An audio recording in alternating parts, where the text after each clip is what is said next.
Awesome. It was very impressive how it's been going so far. And all right, next up, we have Kareem and Namya.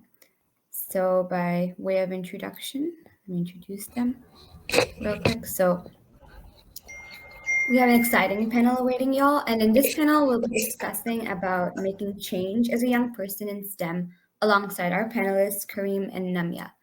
Introducing Kareem, she is a biotechnology degree student and especially a citizen who seeks to generate a high impact change in the world, using entrepreneurship to make a difference.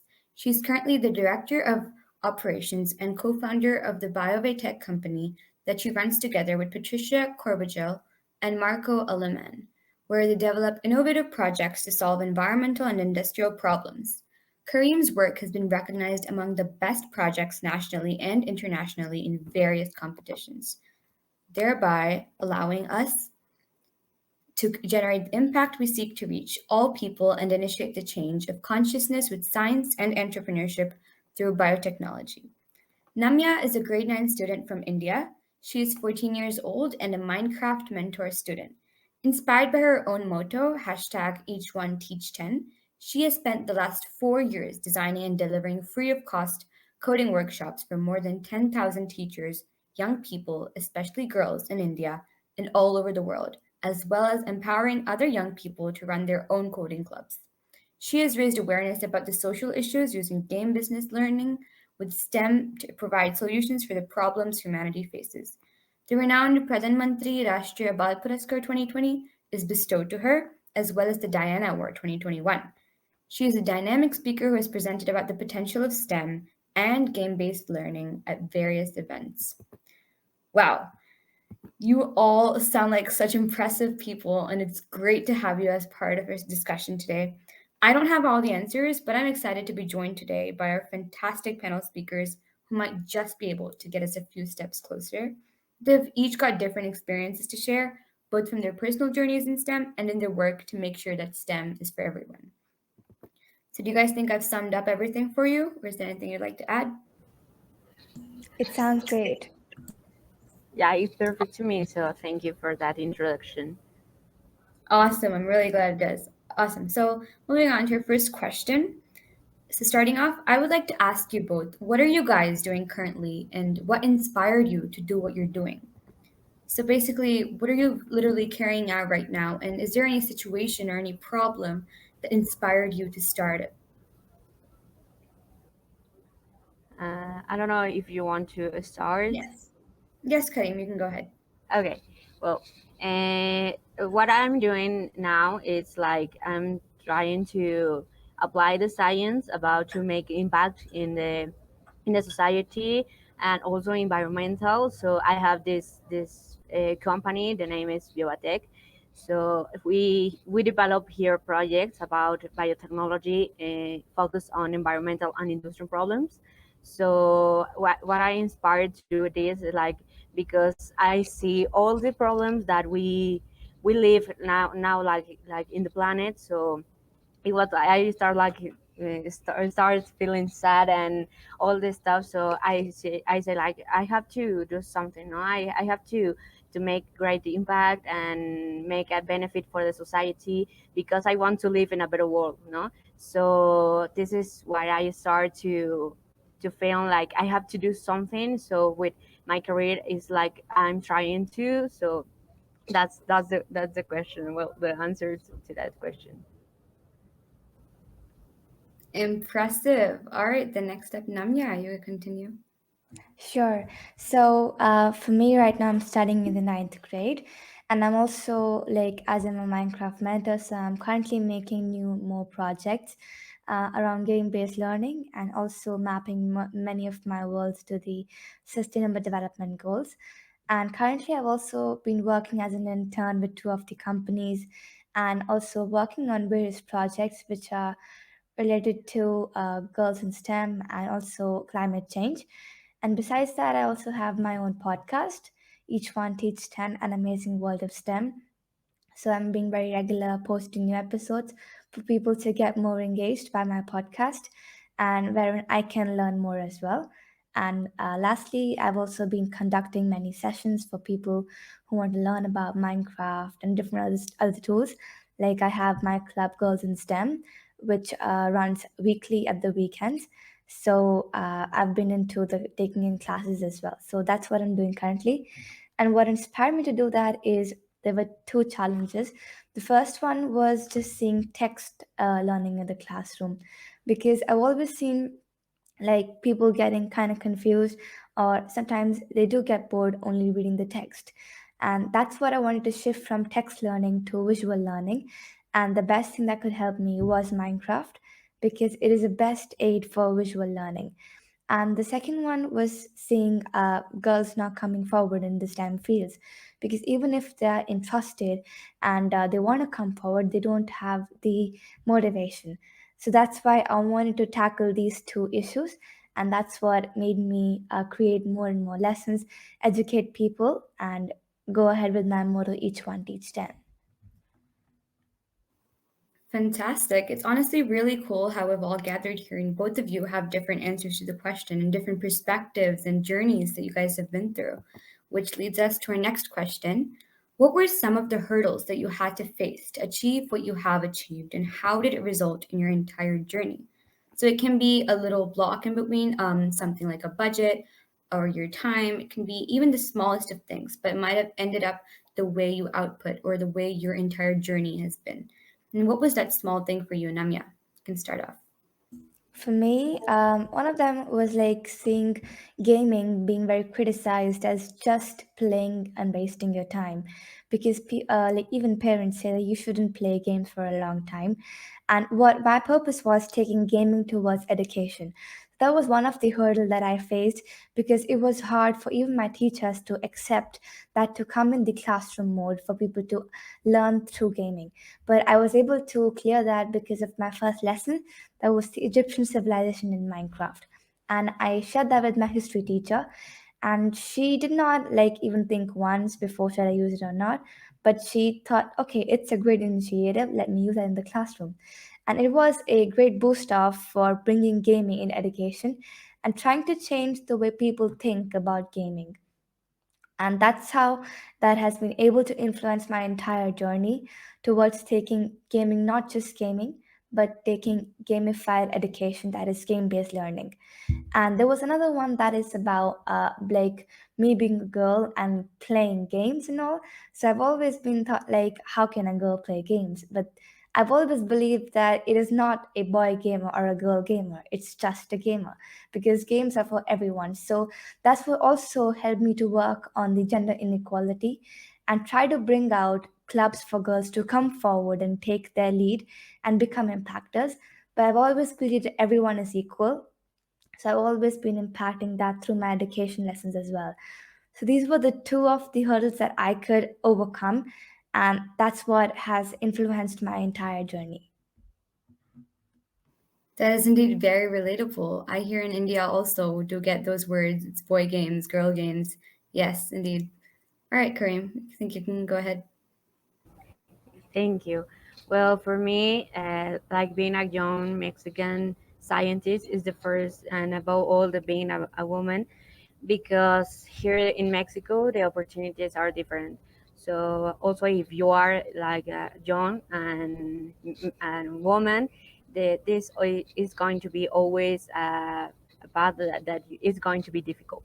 So this is for me like was the opportunity to make this this way to make also opportunities for all the young people who suffer about the in the science, being like a young, being like trying to be like an entrepreneur. So for me, this the path is the first thing that I want to try to make this opportunity for all the people, because I know this all the things that I suffer, and it's the path that I the difficult path that I have been living. So I try to make more easier for all these people, for all these young, because I know that sometimes the people say that okay, you are a young people, so you can do anything, but that's the thing that we have to change. So for me, this the difficult path that I'm going to be through. Also, like personal problems. is the well, these personal problems for me is going to be like that make me change about how I am and how I going to be, and the opportunities that I have to offer, and all this stuff. So these are all the the question. Wonderful. Now that like we're all girls, I think I can relate more to it from that aspect. So which brings us to our next question. So like many of us young people, we have found problems around us, be it climate change, gender inequality, or any of the other SDGs. But how did you end up solving whatever you did end up solving? So like what have you really done about it? Now that we all know that there are SDGs, so many, but how did you identify it and how did you end up solving it? And Namia, I think you could take the floor. Sure, thank you. So I've been knowing SDGs since a quite time till now, and the one SDG that attracted me a lot was SDG goal number 4, quality education, because I think that it can be achieved when we treat everybody as one, and there's no discrimination based on caste, gender, or age, wherein everyone has right to equal education. And I think all of the SDG goals are pretty interlinked. So if even we work on one of the SDG goals, it indirectly helps to accomplish or fulfill any of the need that is required by the other SDG goal. But I wanted to work on this goal specifically first, and that's when I created one of my world that was the magical world of books that leads to SDG 2030, in which I created a virtual library of books that talks about how equity education matters a lot and how we can move from just text learning towards visual learning. And what I've really done till now is what exactly said when you were introducing me, that I've spent the last 4 years designing and delivering coding workshops, which are free to more than 10,000 teachers, young people, especially girls, in India and all over the world, who can now become the empowerers and take the lead to shape a life of the other person. And that's what I believe the SG4 has the power of, because it is not just able to end any discrimination, but also creates a beautiful chain which keeps on continuing and it never ends. And that's how we can pass our insights from one person to the other.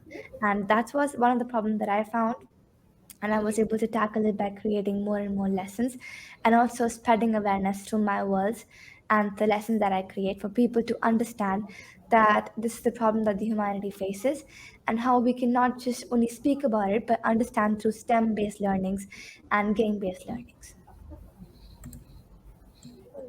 Fantastic. And what is your side of your story, Kareem? We'd love to hear it. Yeah, thank you. Well, for my side, when I was in high school, I was making social services. When so in this when I was making the social services, I opened my eyes and see the actually problems. So for me, it was like I have to do something. I have to make the change. I have to solve for these people that they are suffering. They are present this problem. So I have to make something. So well, then that's the first like idea. And when I started studying biotechnology, I also saw the environmental problems, the climate change, and all this stuff. So I say like, okay, I have to make this change in here. We have to make a better world. So to make a change. So for me to be like acting on the SDGs is like all the SDGs is like I want to make this change because for me the first one is climate change. But I know that if you attack the climate change, you have to make all the changes about the all the SDGs because you have if the first problem first in Biobatech the problem the project that we have is no plastic. In this project, the solution that we are having is that we offering is in a plastic pollution and industrial problems. So when we start develop this project, we know that we have another project like social and economics and all this stuff. So we know that if you attack one problem, you can solve more problems. So for this, it's like you can make this change about focusing on SDGs, but you can make also a great impact on all the SDGs. So for me, it's like climate change and also no poverty and all this stuff, because in Mexico, well, as you know, we have many problems about the food, about the poverty, about the climate change, about all the stuff that we can know about the SDGs. So for me, it's like, okay, we have to make, we have to select one, but with this one, we have to make a great impact for all the SDGs. So, well, Honestly, mind blowing so far. And I think we've got more questions from the audience this time. So, how do you balance all the amazing work you're doing with your school or university work? And I think, Kareem, you could go ahead first this time. thank you. Yeah, that's a great question also that I love to answer, because for me, like I start when I was 13 years old, working and studying and making all a great activities. But well, for me, uh, it's like you have to learn to organize your times and see what you are doing and what you want to do, because you need to have passion and inspiring about what you do, because if you have, you can do anything. Doesn't matter what you are doing. If you want to study, if you want to work, if you want to make anything that you want to do, you have to have this passion for the things that you do. So for this, you always going to be have time, and all the results that you want to have, you're going to have. So well, and for me, like starting at the university, having the company, start to entrepreneur and be ambassador of all the organization, nonprofit, all the stuff. For me, is like, okay, I have to organize, because I know that I'm making a great impact, and the results that I'm going to see for me is like, okay, I'm feeling well, right? And when all the people come to me and say, congratulations, you are inspiring, thank you, all this stuff is for me like, okay, I have to make this organization for all the activities that I do, and have this balance right in my life, because always you need to know that you need to have this balance in your life about emotional and the working and all this stuff. So you need to know how to organize your times and what do you want to do in your life.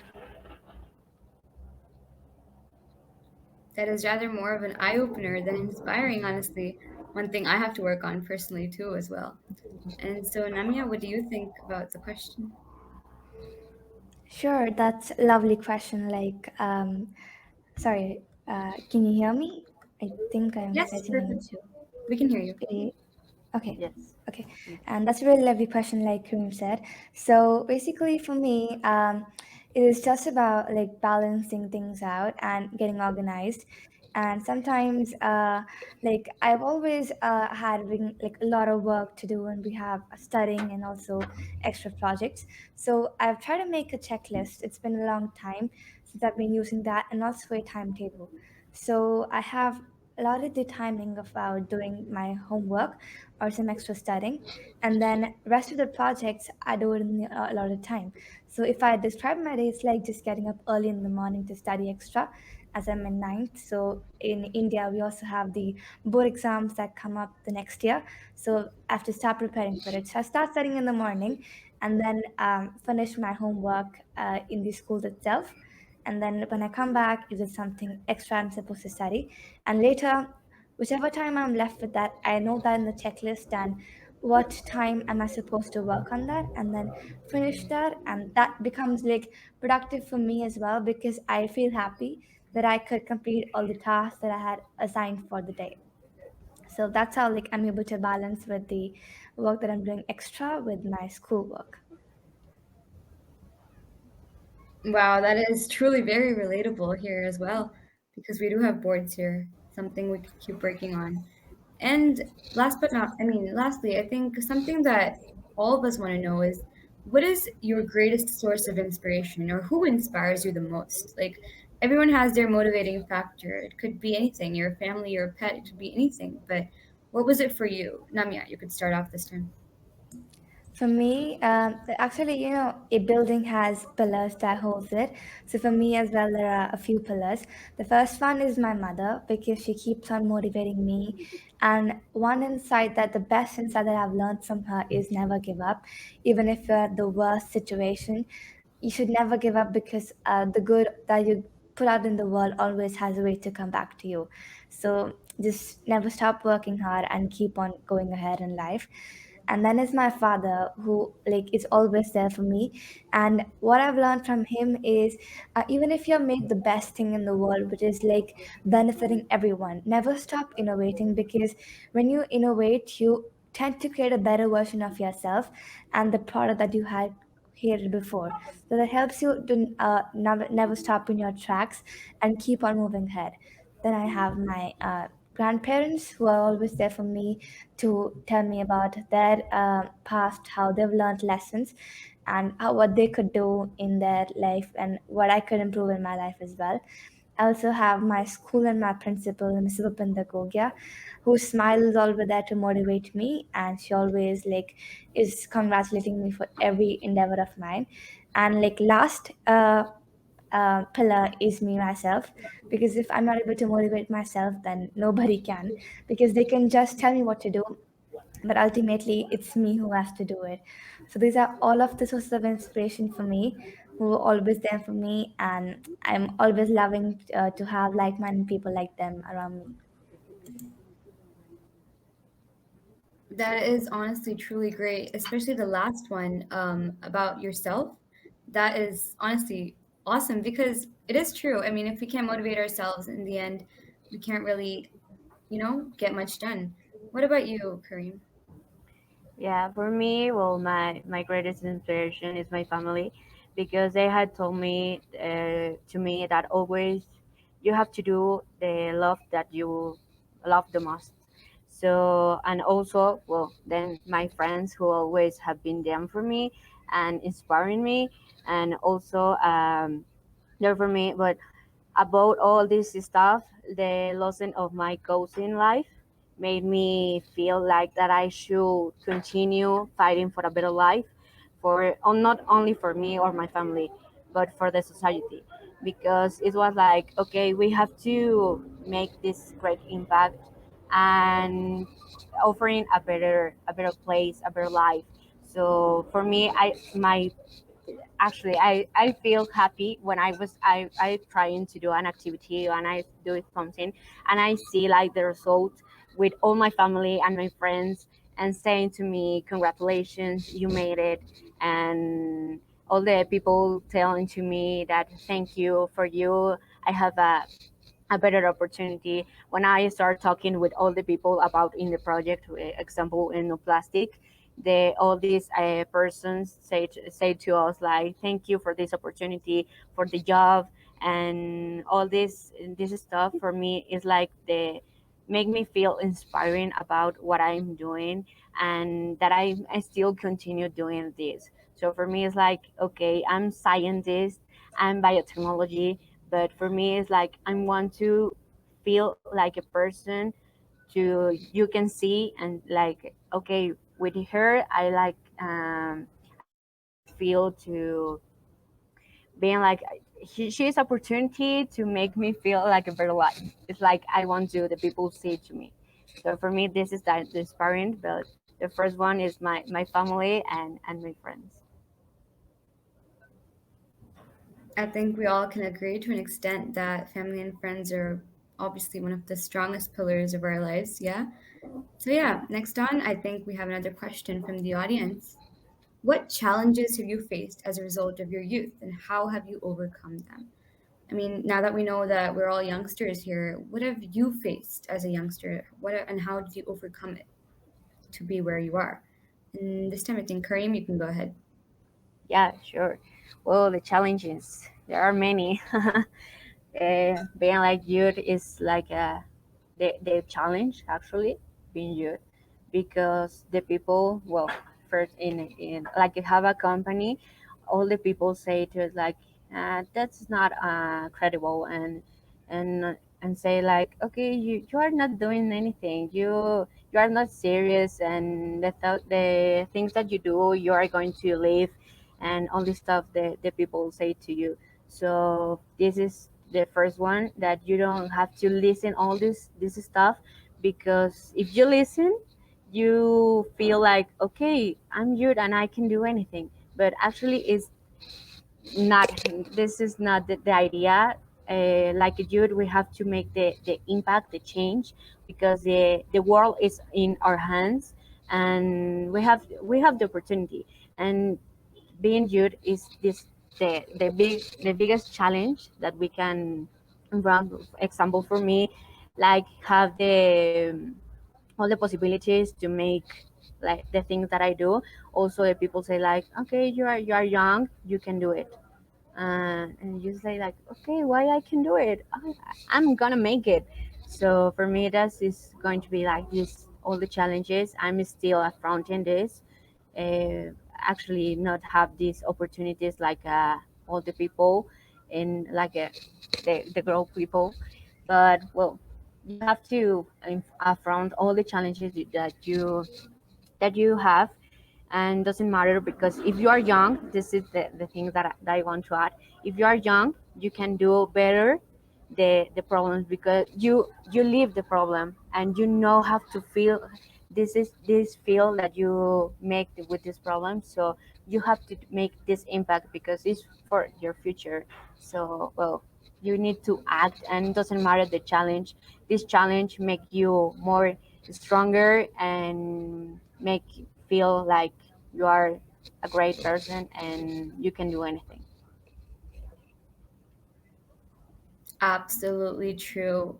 Like Vari said in the chat, being young is a challenge, but it is also our biggest asset. And I think that's something that should reach out to everyone out here, because even though our age may be low, but our potential is just skyrocketing, and we should make good use of that. So I think we've heard Kareem's version of it. What about you, Namia, as a school student? What do you think?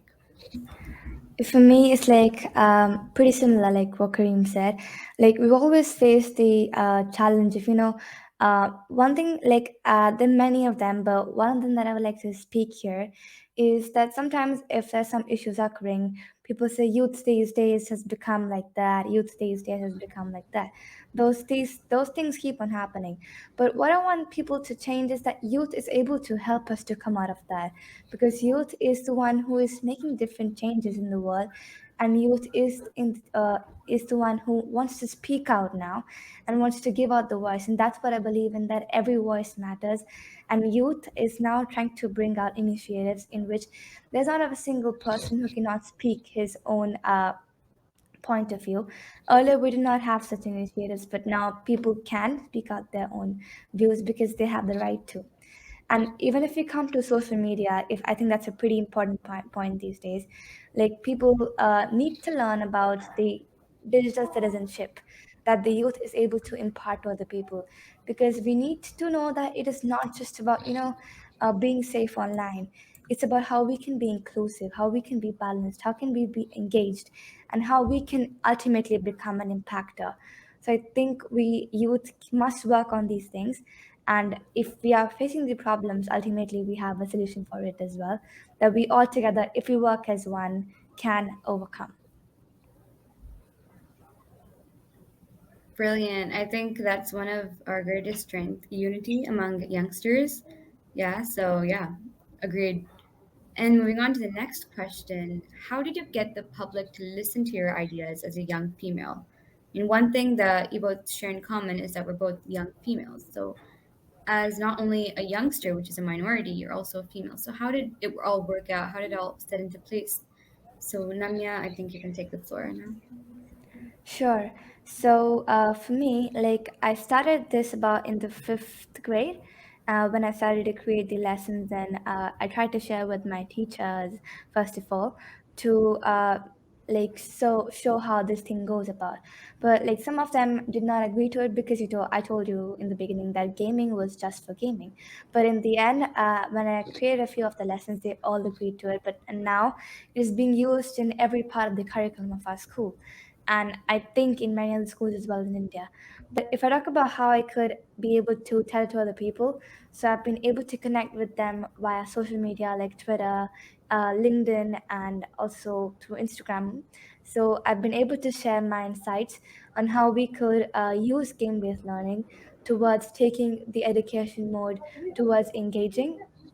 And also, I've always believed that your interests and aptitudes are what define you, and not what the place or gender that you have. So, and you can see the history is full of examples. So where people from small places have made it big, and that's what place cannot define you and influence you, and not as your gender. And that's why I believe that it's not just wherever you come from or whatever your gender is, your thoughts mattered a lot. So I did not feel like scared to share my thoughts. So I started a handle, and I started posting and conducting sessions for people free of cost to come and learn about Minecraft. And most of it has been during the lockdown, because it started about in the fifth grade, and the sixth grade it went ahead. And then since the eighth grade, I've been having a lockdown. So that gave me a boost up to continue my work and keep on telling people about how they could learn about these skills. So I think that's how I've been able to get in touch with people and be able to teach them about these skills.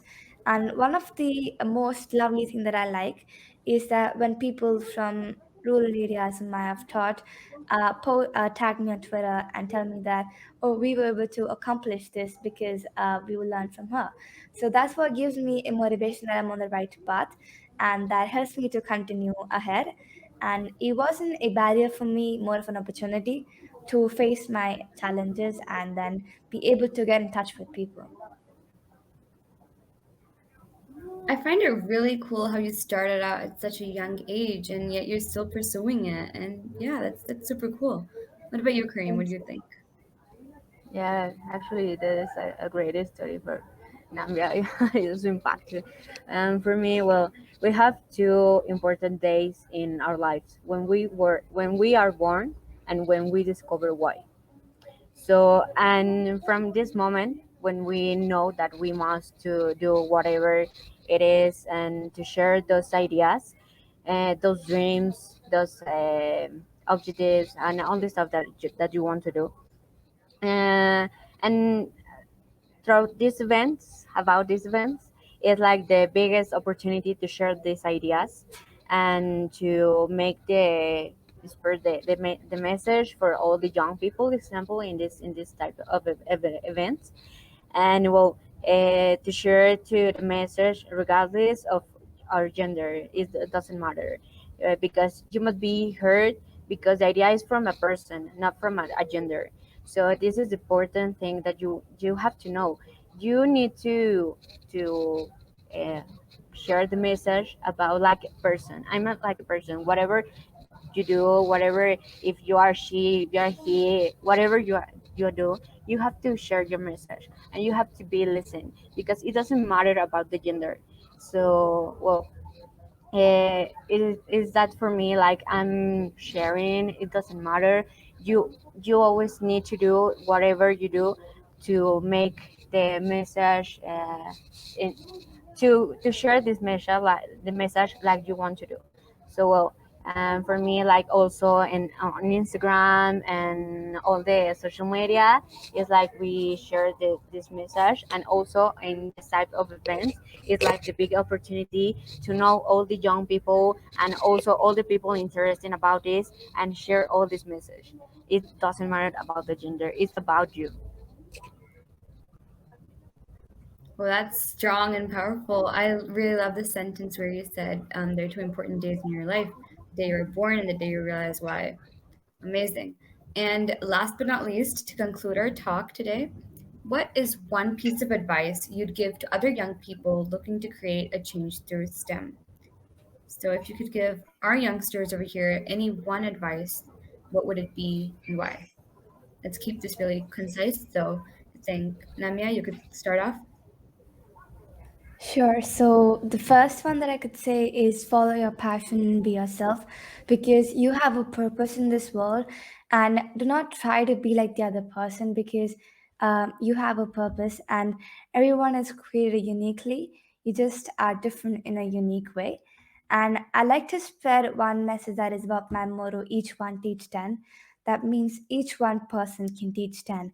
And those 10 can share the knowledge with the rest 10 that creates a chain. So I feel empowered when I share my knowledge with other people and students. So with my motto, I want everybody to keep on sharing their thoughts and insights with other people and give their 2 cents to create ripples and change. Because ultimately, like I said earlier, what good you put out in the world has always a way to come back to you. Impressive yet once again. What about you, Kareem? Let's end off with a banger. I want to say to them is, well, thank you. For me, that I want to say is like, they have to follow the dreams with all the passion, perseverance, and believing in you, because everything is possible. If you have these 3 things, perseverance, passion, and believing in you, you are going to make the impact that you want to do. And it's only believing in your idea, in your power, and achieving your dream. For everything, there are opportunities. So you have to take these opportunities and, well, and make the impact, the ideas, the dreams that you want to do. So only you can do this with passion, perseverance, and believing in you. Wow, I am honestly mind blown. That was such an inspiring and motivating discussion, and I wish we could keep going on. Kareem and Namya, you guys have really shed some light on making change as a young person in STEM, and it's indeed impressive. I think everyone here has something to take away from your talk. Thank you guys for being a part of the panel today. Thank you so much. Attendees, in case we haven't forgotten to answer any questions that you'd want answered, please feel free to drop them in the chat. And if our panel members are happy to stick around for a bit, it would be great if you guys could share your answers too, Namia and Karim. Alrighty then, I'd like to pass over to Poppy.